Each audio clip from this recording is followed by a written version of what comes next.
Last time we talked about how America damn near loved its wildlife to death. By early 1900s, bison had been reduced to a scattered handful. Deer had vanished from huge parts of the country, and wild turkeys were hanging on like a gas station condom in a hurricane, and the passenger pigeon.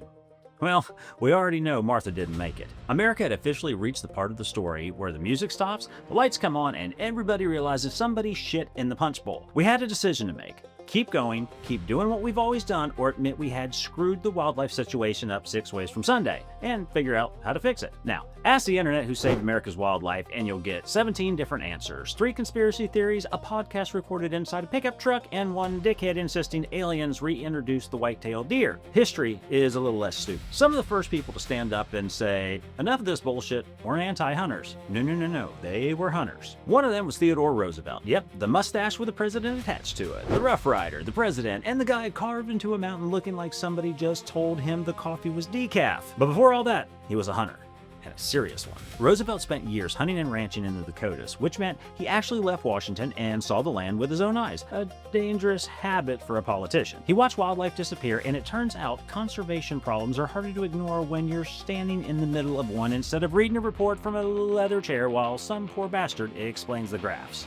Then there was George Bird Grinnell. If Roosevelt was the horsepower, Grinnell was the loudspeaker mounted to the roof, blasting, "Quit killing every goddamn thing!" He was a hunter, naturalist, editor, and writer who spent much of his career telling America that wiping out entire species was not, in fact, a sustainable business plan. He exposed the destruction caused by market hunting, pressured lawmakers, and called out the people getting rich while wildlife populations collapsed. Naturally, those people thought he was an asshole. That's usually how you know you hit the right nerve. Together, Roosevelt and Grinnell helped found the Boone and Crockett Club. And before somebody hears that name and starts hammering out, oh great, another trophy hunting club, with their outraged boner fully deployed,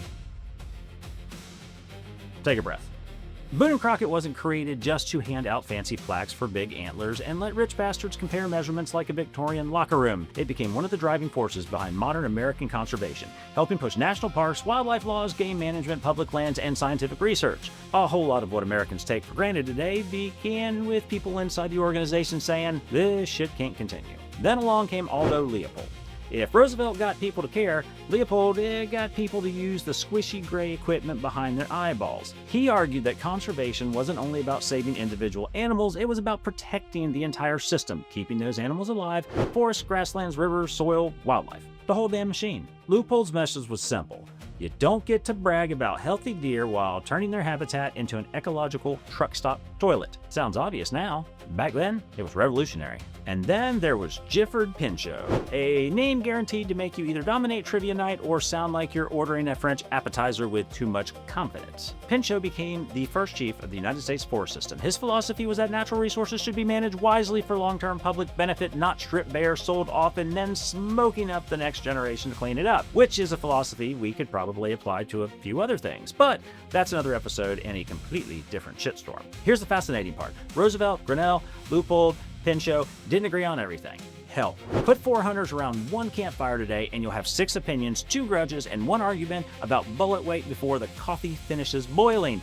But they agreed on one thing. Wildlife had to outlive us. That idea became the foundation of modern conservation. Science instead of guesswork, stewardship instead of greed, and management instead of exploitation. Because conservation isn't locking nature behind glass and pretending humans don't exist, it's accepting that we're part of the system and managing our impact without acting like a pack of drunk bastards holding fireworks. But all of those brilliant ideas had one major problem. Ideas don't pay biologists, ideas don't purchase habitat, and ideas don't put fuel in a game warden's truck. You can't protect millions of acres with a heartfelt speech and a goddamn bake sale. Doesn't work.